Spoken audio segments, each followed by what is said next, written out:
Vous savez peut-être que l'expression Abba Père se retrouve à 3 endroits dans le Nouveau Testament. À chaque fois que le mot Abba est utilisé, il est toujours suivi de Père. On retrouve dans Marc, peut-être dans Romains, puis enfin. Et ça nous montre, parce qu'il y en a qui disent, ah ben Dieu c'est un chum, Abba c'est une proximité, c'est papa, puis on peut jouer dans le carré de sable avec. Mais Abba ne vient jamais sans père. Puis la notion de père dans la Bible évoque un grand respect, une révérence. Le respect dû au père dans la Bible est exprimé à plusieurs reprises. Donc, il faut toujours garder ces deux réalités présentes. Le Dieu immanent, c'est-à-dire qui est proche de sa création, et encore plus proche des chrétiens. C'est vraiment le Père qui se penche vers son enfant. Et le Dieu transcendant. Un Père appelle le respect.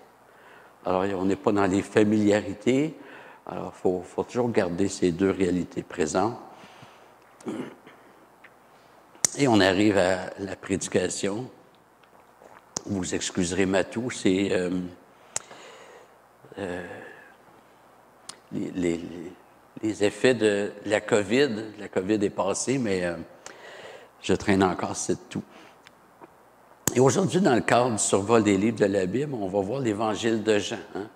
Donc, c'est une série qu'on a commencée dans une autre église et on la poursuit. Puis, c'est à peu près une prédication par livre. Parfois, il y aura 2 livres quand les livres sont trop courts. Et là, on est rendu dans Jean. Et il y a une caractéristique de cet évangile qui fait pratiquement l'unanimité. Jean a été le dernier évangile à être écrit. Matthieu, Marc et Luc ont été écrits avant. De sorte que Jean ne rapporte pas certains événements ou certaines paroles que les 3 autres rapportent, des éléments tout de même importants. Et à l'inverse, Jean en rapporte que les 3 autres ont passé sous silence. Jean passe sous silence la nativité de Jésus. Une brève allusion là, elle est venue chez les siens, mais on ne raconte pas les événements de la nativité.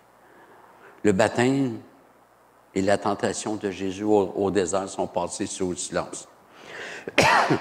De même que le sermon sur la montagne. Jean ne rapporte aucune parabole. Il ne rapporte pas la transfiguration. Jean est le seul à ne pas avoir rapporté ce qu'on appelle le discours eschatologique, qu'on retrouve dans Matthieu 24, Marc 13 et Luc 21. Discours qui nous parle de la destruction du temple puis de la fin du judaïsme. Jean est le seul à ne pas décrire la Sainte Seine, le dernier repas de Jésus avec ses disciples. À l'inverse, Jean a sélectionné des choses de la vie de Jésus que les 3 autres n'avaient pas incluses dans leur livre. Les noces de Cana, Jean est le seul à en parler. Le discours sur le bon berger. La résurrection de Lazare. Le lavement des pieds. La prière sacerdotale. Et la restauration de Pierre. Il y a autre chose aussi, mais c'est un aperçu. Bref, on sent que Jean a cherché à compléter ce qui manquait aux 3 premiers évangiles, et il n'a pas cru bon répéter ou toujours répéter ce que les 3 autres avaient inclus dans leurs évangiles. Lorsqu'il le fait, souvent c'est pour présenter ça sous un angle différent.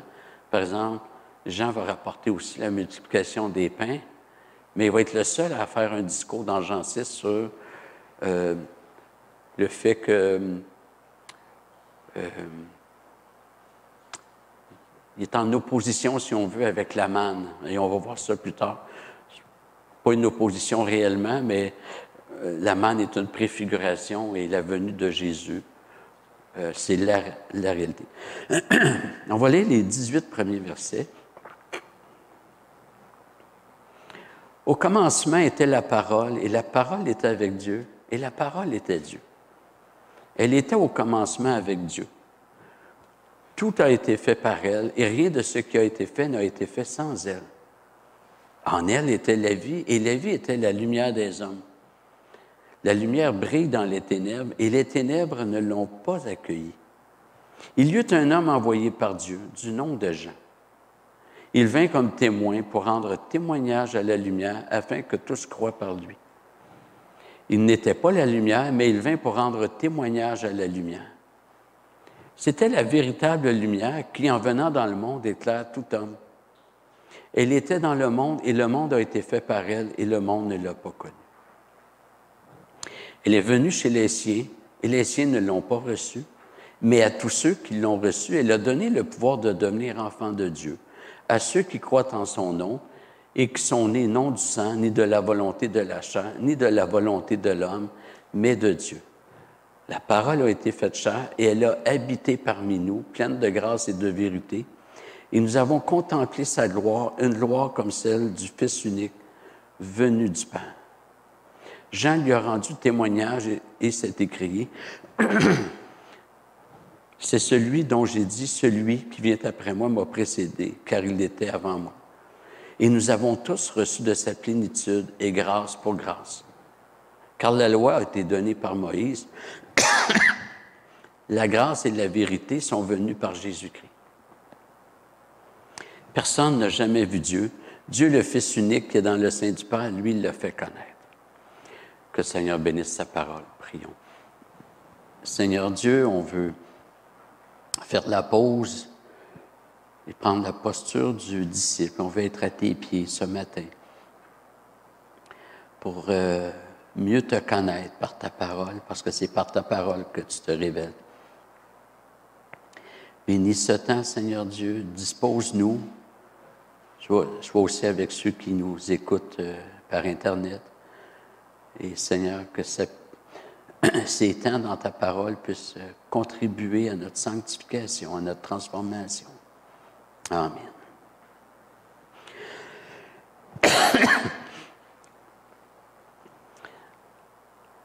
Cette introduction de l'Évangile comporte pratiquement tout ce dont nous avons besoin pour faire un survol du livre. Une des caractéristiques littéraires de l'époque était de présenter une introduction qui dévoile les principaux thèmes du livre. C'est le cas de l'Évangile de Matthieu qu'on a vu il y a quelques semaines. C'est aussi le cas de l'Épître aux Hébreux et d'autres livres. Et l'Évangile de Jean révèle, dans les 18 premiers versets, les principaux points que le reste du livre viendra soutenir et confirmer. Alors, les 18 premiers versets jouent un peu le rôle de table des matières. Ou, quand on achète un livre, on lit sur la jaquette arrière pour avoir un aperçu de ce qui va être dans le livre. C'est un peu le rôle des 18 premiers versets. Et Jean va insister beaucoup dans son évangile sur la divinité de Jésus-Christ. Et vous savez peut-être que les témoins de Jéhovah nient la divinité de Jésus-Christ. J'en parle parce que ça arrive qu'on a des contacts avec eux, puis peut-être qu'on s'est déjà questionné. Je vais vous dire une chose. J'ai commencé à m'intéresser à la Sainte Doctrine quand j'ai reçu des témoins de Jéhovah à la maison. J'étais nouveau converti. Alors, ils me fournissent des arguments. Je n'étais pas équipé, là, du tout. J'ai été ébranlé. Puis il y avait une petite librairie chrétienne à Châteauguay. Puis je passe devant, puis je vois ça. Alors, je vais rentrer. En fait, pour dire, là, j'étais encore chez les catholiques. Alors, chez les catholiques, le prêtre ne savait pas quoi faire avec ça. Alors, je rentre dans cette librairie qui était protestante. Puis, je commence à parler, puis bien, on a un livre pour ça, nous, pour répondre aux erreurs des témoins de Jéhovah. Alors, je l'achète, puis j'ai été impressionné. J'ai dit, il y a des réponses. C'est le fun de la théologie. Il y a des réponses. Alors là, je commence à m'intéresser plus. J'ai acheté d'autres livres, dont Christian Piette, qui est probablement dans la francophonie l'auteur le plus prolifique. Puis ça n'a pas été long que le curé, quand il y avait quand il y a des catholiques qui disaient, qui questionnaient face aux témoins de Jéhovah, le curé m'y référait. Donc, je vais en parler un petit peu, ce n'est pas pour les attaquer particulièrement, mais ça touche vraiment notre sujet. Le livre débute par la préexistence du Fils. Jean 1, 1. Au commencement était la parole, et la parole était avec Dieu, et la parole était Dieu. On voit qu'il y a à la fois la pluralité, hein, donc Jean présente la parole comme distincte de Dieu, et dans le Nouveau Testament, le mot Dieu représente très souvent le Père. On parle du Fils de Dieu. Si c'est le Fils de Dieu, il faut que ce soit de Dieu le Père, puisqu'il est le Fils.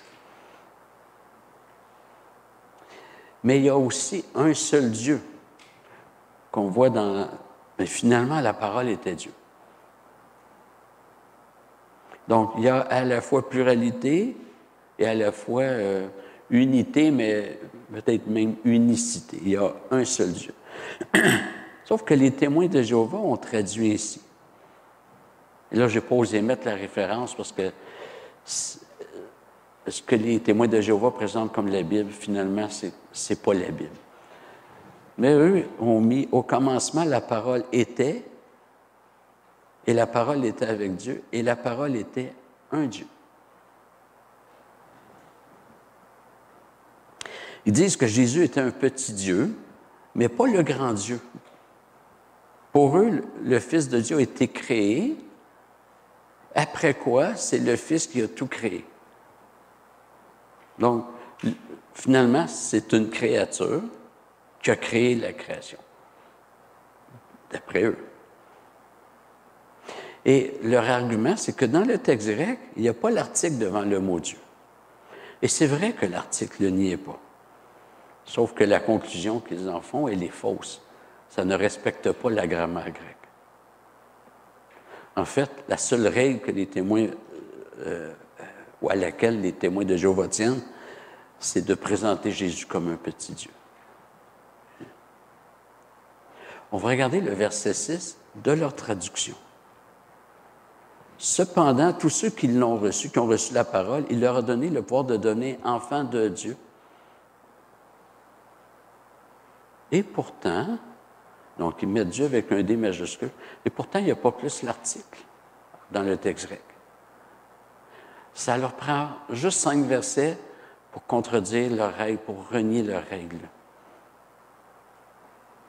Ils cherchent juste à nier la divinité de Jésus-Christ par des entourloupettes, en inventant des règles de grammaire. Ils sont prêts à falsifier la Bible pour parvenir à leur fin. Je ne sais pas combien il y a de falsifications dans ce qu'ils appellent leur Bible, mais c'est par dizaines, par centaines, peut-être plus, je ne sais pas, mais c'est horrible. Et c'est particulier qu'à chaque fois, ça touche aux doctrines qu'ils veulent tordre. Plus tard dans l'Évangile, Jean va rappeler la préexistence du Fils. Jean 8, 58.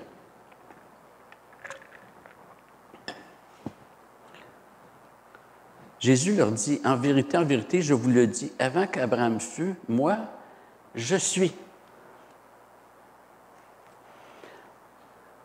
Peut-être qu'on est familier avec le passé antérieur, mais là, ça donne l'impression d'un présent antérieur, ça ne marche pas.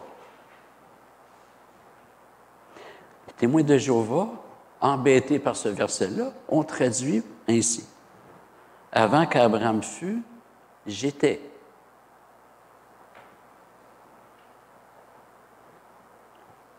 Le texte grec est sans équivoque. C'est un indicatif présent. Je suis. Mais c'est embêtant pour eux. Si Jésus avait dit « Avant qu'Abraham fût, j'étais », le sens aurait pu être que le Fils de Dieu a été créé avant Abraham. Il l'a juste précédé dans le temps. Mais ce n'est pas ce que Jésus dit. Avant qu'Abraham fût, moi, je suis. Et pourquoi dire le « je suis » ? D'abord, c'est un indicatif présent, mais qui indique que c'est un présent continu. Et c'est, excusez, c'est le rappel d'Exode 3,14. Dieu dit à Moïse, « Je suis celui qui suis ». Et il ajouta, « C'est ainsi que tu répondras aux Israélites, celui qui s'appelle « Je suis » m'a envoyé vers vous. » Et les Juifs ont tellement bien compris la portée de ce que Jésus a dit avant qu'Abraham fût « Je suis », qu'ils se sont penchés pour ramasser des cailloux, des roches, pour les lancer sur Jésus, parce qu'il se faisait Dieu. C'est un péché de se faire Dieu quand on ne l'est pas. Mais Jésus est Dieu. Il avait raison de dire qu'il est Dieu. Alors, je ne passerai pas toute la prédication sur les témoins de Jéhovah, mais c'est juste pour vous donner un aperçu des falsifications que nous retrouvons dans ce qu'ils appellent leur Bible. Et il y en a dans l'Ancien Testament, il y en a dans le Nouveau Testament. C'est d'une horreur. C'est ça. Je vais retenir mes mots, mais on devrait être scandalisé par de telles actions.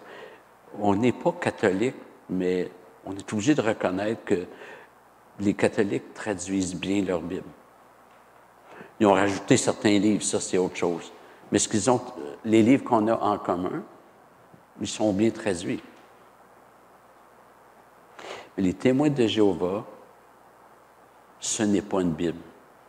Ils appellent ça la traduction du monde nouveau. La préexistence du Fils ne signifie pas que le Fils aurait été créé en premier. Elle signifie qu'il n'a pas été créé. Il est Dieu.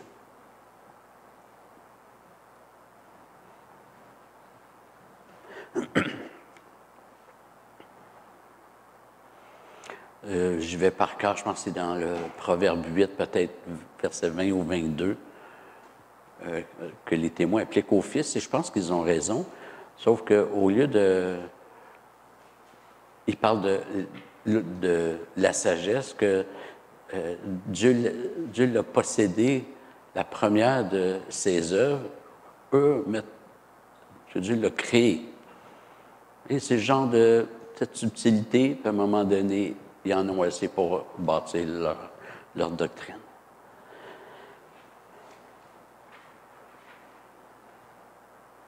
Donc, le verset 1, c'est l'affirmation de la pleine divinité du Fils de Dieu.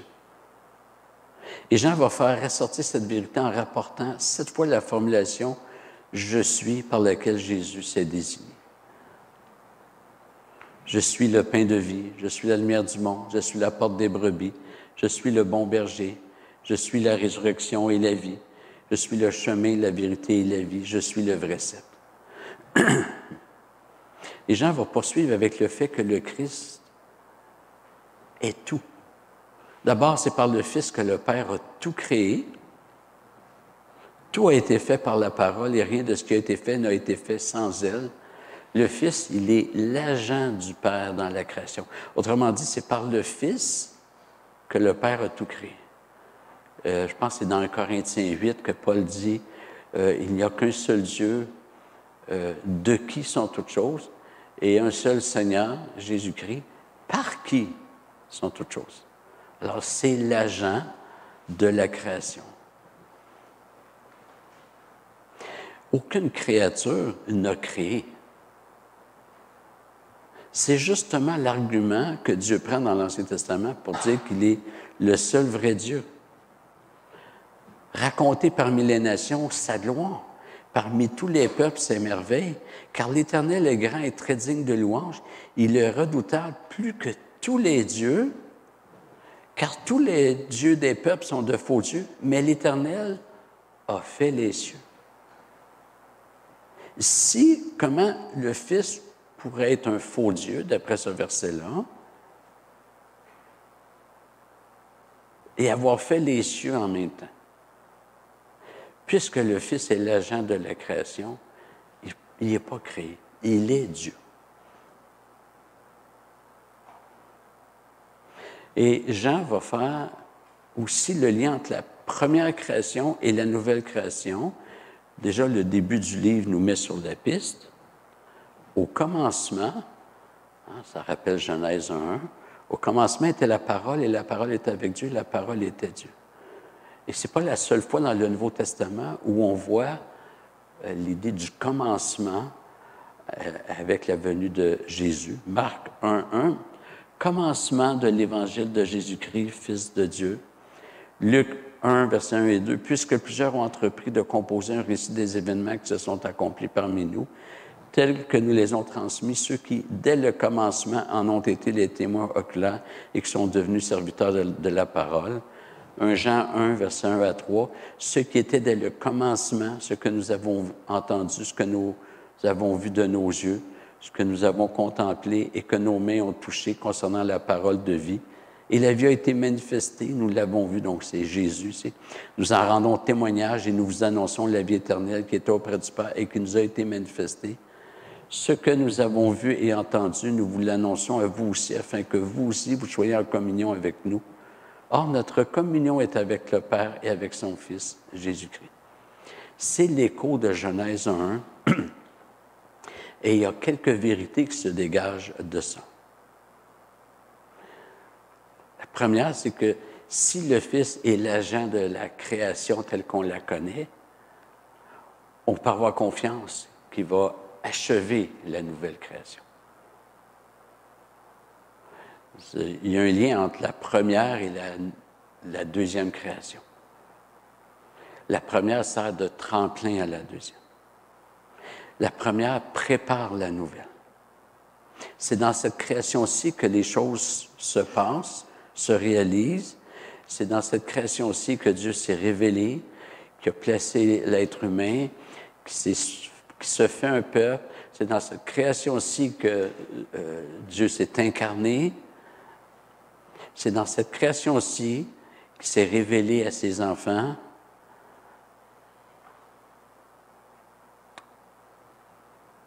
Ça prépare la nouvelle création. C'est pour ça que la doctrine de la création, elle est si importante, comme j'ai mentionné. Et les apôtres ont bien vu que Jésus est venu inaugurer la nouvelle création. En ressuscitant dans un corps glorifié, Jésus est le premier homme à accéder à cette nouvelle création dans tout son être. Et Jean déploie tous les efforts pour faire ressortir que Jésus est Dieu et qu'il vient inaugurer la nouvelle création. Jean prépare ses lecteurs à ces vérités qu'il va approfondir au fil de l'Évangile. Lorsqu'il dit à Nicodème qu'il faut naître de nouveau, il fait référence à la nouvelle création. Il y a la naissance dans cette création-ci, puis il y a la naissance dans la nouvelle création. Être régénéré, c'est être généré à nouveau. C'est la même idée que ressusciter, qui est être suscité à nouveau, renaître, naître de nouveau. Nous sommes de nouvelles créatures, etc. C'est toute la même notion. Une nouvelle vie, une nouvelle naissance. Une des caractéristiques des écrits de l'apôtre Jean, donc pas juste son évangile, c'est les dualismes, c'est-à-dire les contrastes. Et on les retrouve dans son évangile, comme je dis, dans ses épîtres, puis dans l'Apocalypse. Et en voici quelques-uns. D'abord, vie et mort. Jean va opposer ça. En vérité, je vous le dis, celui qui écoute ma parole et qui croit celui qui m'a envoyé a la vie éternelle et ne vient pas en jugement, mais il est passé de la mort à la vie. Lumière et ténèbres. Et voici le jugement. La lumière est venue dans le monde et les hommes ont aimé les ténèbres plus que la lumière parce que leurs œuvres étaient mauvaises. Chez les Grecs, la notion de dualisme, c'était très fort. Et Jean va parler des vraies oppositions. Et en lien avec lumière et ténèbres, il y a jour et nuit. Jean 9, 4. Il nous faut travailler tant qu'il fait jour aux œuvres de celui qui m'a envoyé. La nuit vient où personne ne peut travailler. Vérité, mensonge. Vous avez pour père le diable et vous voulez accomplir les désirs de votre père. Il a été meurtrier dès le commencement et il ne s'est pas tenu dans la vérité parce que la vérité n'est pas en lui. Lorsqu'il profère le mensonge, ses paroles viennent de lui-même car il est menteur et le père du mensonge. Une autre dualité, d'en haut et d'en bas. Et il leur dit, vous êtes d'en bas, moi je suis d'en haut. Vous êtes de ce monde, moi je ne suis pas de ce monde. Un peu synonyme, ciel et terre. Celui qui vient d'en haut est au-dessus de tous. Celui qui est de la terre est de la terre, et il parle comme étant de la terre. Celui qui vient du ciel est au-dessus de tous. Liberté, esclavage. Jésus leur répondit, en vérité, je vous le dis, quiconque commet le péché est esclave du péché. Or, l'esclave ne demeure pas pour toujours dans la maison, le Fils y demeure pour toujours. Si donc le Fils vous rend libre, vous serez réellement libre. Esprit et chair. Celui qui est né de la chair est chair, celui qui est né de l'esprit est esprit. Donc, quand on lit l'Évangile de Jean, on est plongé dans ce dualisme, ces contrastes, ces oppositions, et ça nous enseigne beaucoup. On comprend qu'on ne peut pas être mort et vivant en même temps. On ne peut pas être dans les ténèbres puis dans la lumière en même temps. C'est un ou l'autre. Et ce monde-ci est un monde de ténèbres, un monde mort, un monde charnel, un monde de mensonges. Et la vie avec Dieu, ben c'est le contraire. C'est là qu'on a la vie, on a l'esprit, on a la vérité, la lumière, etc. C'est pour ça qu'on doit comprendre comme chrétien qu'on n'a rien à puiser dans le monde. Puiser dans le monde, c'est s'épuiser dans le monde. On va se fatiguer, ça va jouer contre nous. Il n'y a rien de bon que ce monde-ci peut nous apporter. Ça ne veut pas dire que les scientifiques ne peuvent pas nous informer sur les valeurs nutritives de l'orange, mais ce n'est pas ce qu'on entend par vérité. Ils ne sont pas capables de dire qui a amené l'orange. Ils ne sont pas capables de dire si on a le droit de prendre une orange dans une pomme puis la manger. On le fait, mais qui dit qu'on a ce droit-là? Nous, c'est la Bible. Donc, le monde actuel et le monde de Dieu, c'est deux mondes en opposition. Jean fait ressortir ça avec force. Et donc, il y a un contraste entre la création actuelle qui a été sabotée par le péché et la nouvelle création. Parce que Jean prépare la nouvelle création. Et Jean nous rappelle aussi qu'il y a deux appartenances. C'est un autre dualisme. C'est un ou l'autre. C'est soit Dieu, soit Satan. Jésus leur dit, « Si Dieu était votre Père, vous m'aimeriez, car c'est de Dieu que je suis sorti et que je viens. Je ne suis pas venu de moi-même, mais c'est lui qui m'a envoyé. Pourquoi ne comprenez-vous pas mon langage? Parce que vous ne pouvez écouter ma parole. Vous avez pour père le diable, et vous voulez accomplir les désirs de votre père. Il a été meurtrier dès le commencement, et il ne s'est pas tenu dans la vérité, parce que la vérité n'est pas en lui. Lorsqu'il profère le mensonge, ses paroles viennent de lui-même, car il est menteur et le père du mensonge. » Ça a l'air gros à dire, mais c'est une vérité, frères et sœurs. Ceux qui ne sont pas chrétiens ont pour père le diable.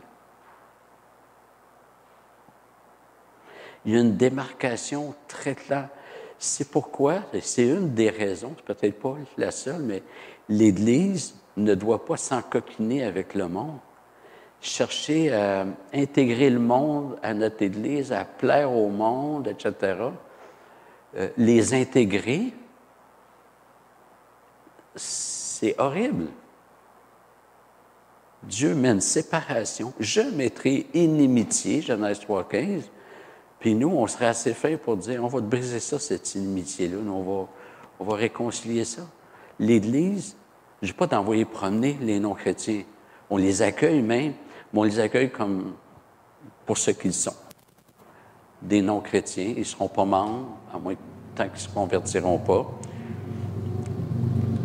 Mais il y a une démarcation très claire et on ne doit pas supprimer la séparation que Dieu a faite. Ça dit aussi que ceux qui ne sont pas chrétiens, ils ont pour père le diable. Et ils imitent leur père.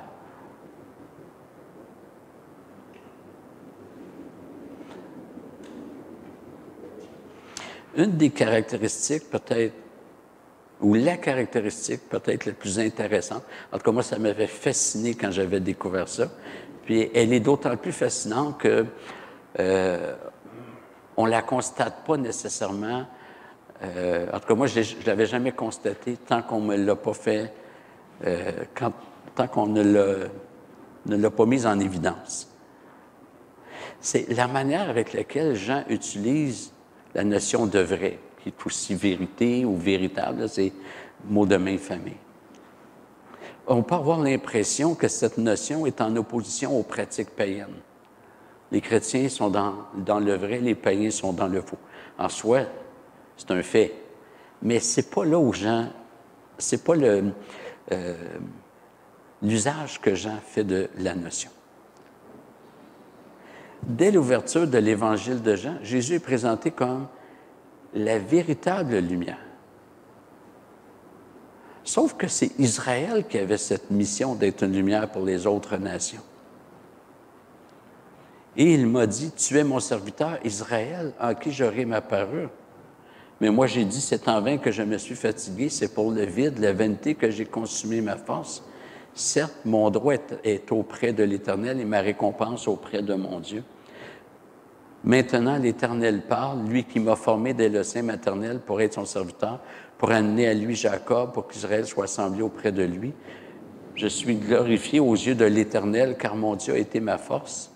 Il dit, c'est peu que tu sois mon serviteur pour relever les tribus de Jacob et pour ramener les restes d'Israël. Je t'établis pour être la lumière des nations, pour que mon salut soit manifesté jusqu'aux extrémités de la terre. Ici, c'est comme confondant. C'est-tu Israël qui est la lumière ou si c'est quelqu'un pour ramener Israël?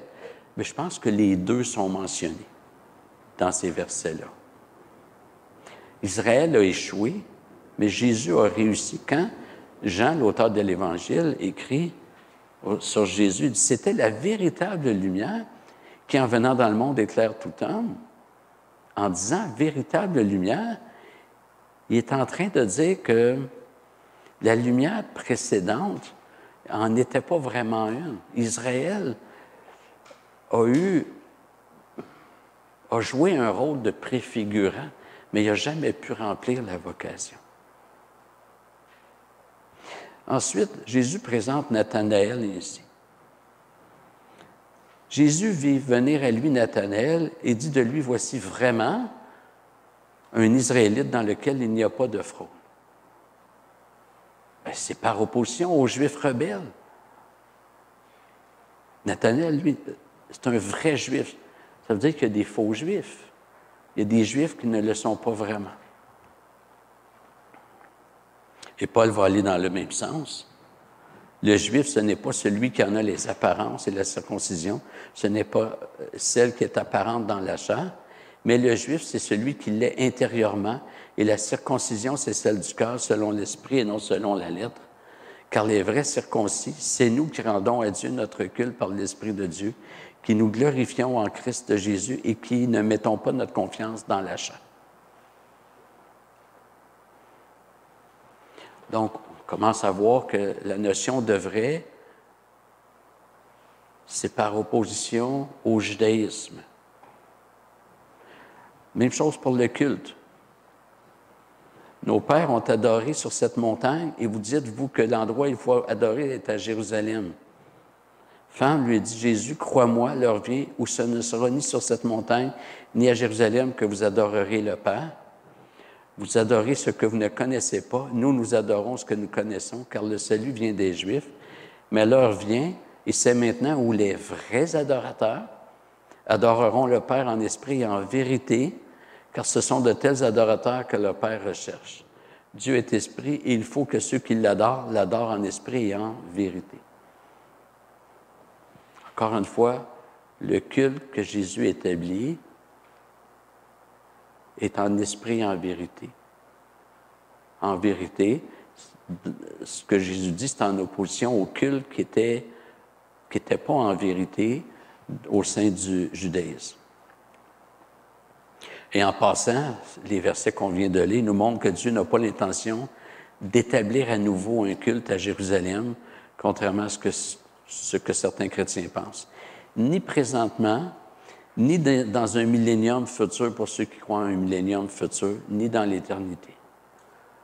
La reconstruction du temple avec un culte agréé par Dieu, désolé, mais ce n'est pas ce que Jésus annonce ici.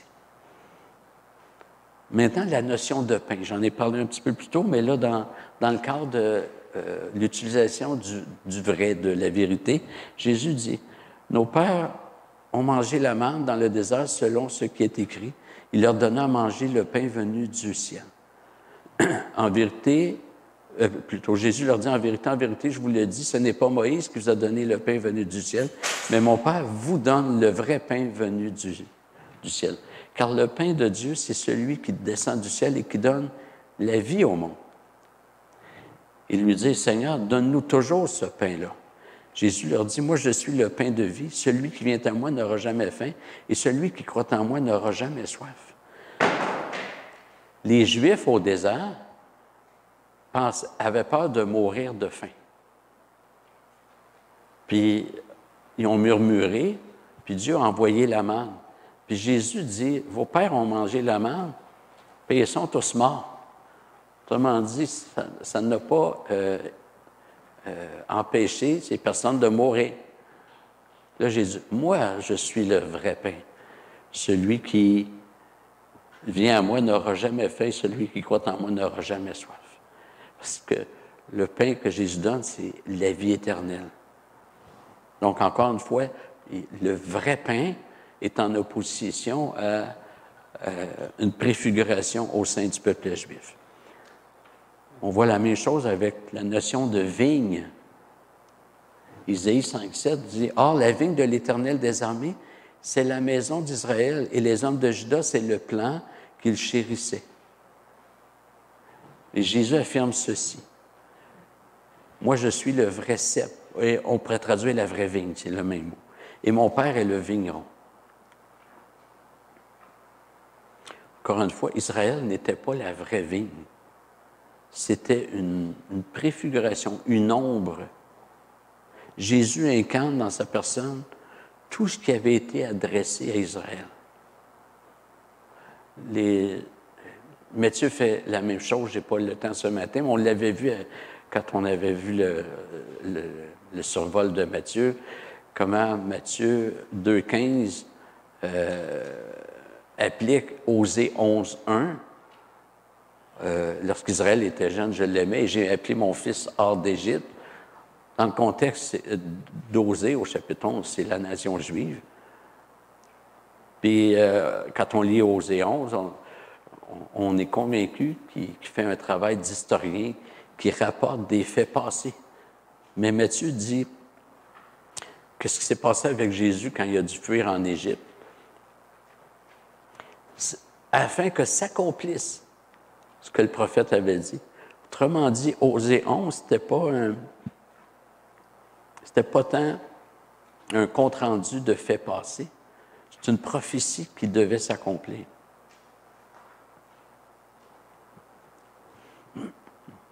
Donc, toute la destinée du peuple de Dieu passe par le Fils. Israël qui avait été placé dans une alliance conditionnelle a échoué. Jésus vient et il accomplit ce qu'Israël n'a pas réussi. Dans ce sens-là, Jésus, il est le vrai Israël.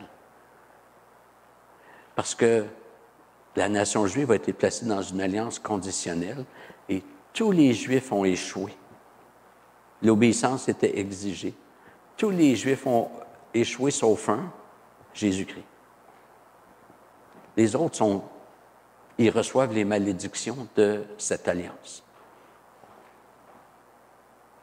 Donc, chez Jean, la notion de vérité, et j'aurais pu en développer d'autres aussi, la parole s'est faite chair et elle a habité parmi nous, pleine de grâce et de vérité.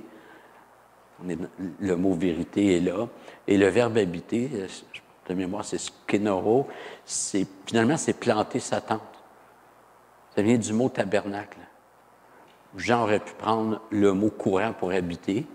Non, il prend le mot qui vient le verbe qui vient du nom tabernacle. C'est par Jésus que Dieu se rend présent à son peuple.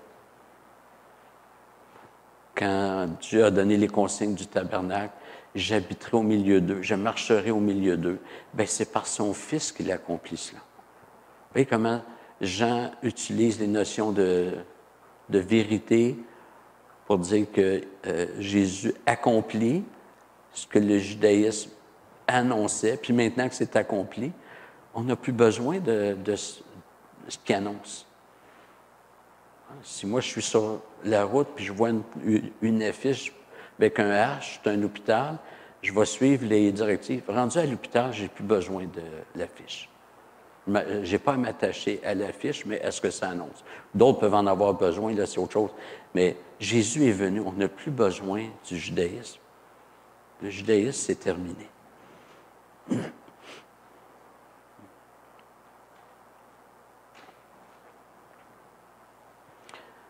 Jean nous montre que le judaïsme passé est terminé parce que le christianisme est l'accomplissement du judaïsme. À l'école, il nous parle des trois grandes religions monothéistes. Il parle du judaïsme, du christianisme, puis de l'islam.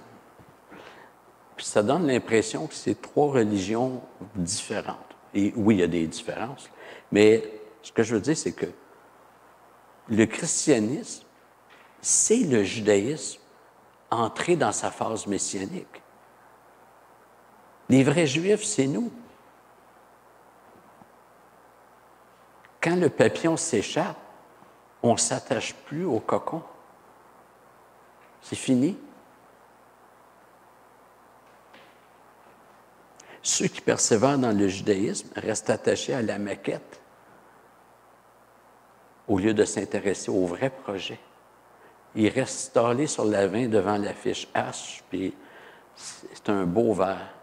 Ils aiment ça. C'est une belle affiche, un beau design. Ça n'a jamais soigné personne une affiche. Frères et sœurs, en Jésus-Christ, nous avons le plein accomplissement de tout ce que le judaïsme annonçait, préfigurait et promettait. Nous avons la réalité et nous ne devons pas nous attacher à l'ombre, comme si l'aigle cherchait à attraper l'ombre de la proie au lieu de vouloir saisir la proie elle-même, qui est Jésus-Christ. Alors, le temps me manque pour développer certains points, mais je vous laisse l'apprécier dans vos lectures. Un autre point que j'aurais aimé développer, c'est celui de la foi. J'en parle, peut-être que c'est les gens qui en parlent le plus, que ce qui est requis, c'est la foi. Tout ce qu'on a vu n'a aucune incidence sur nous tant qu'on ne croit pas en Jésus-Christ. La foi, c'est ce qui fait qu'on s'attache à la réalité qui est Jésus-Christ. Alors que cet évangile nous donne de découvrir encore plus la glorieuse personne de Jésus-Christ. Que ça vous bénisse, on va prier. Seigneur Dieu,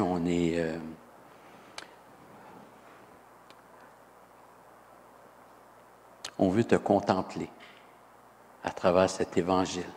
On veut découvrir tes perfections, ta sagesse. On voit comment tu as tout préparé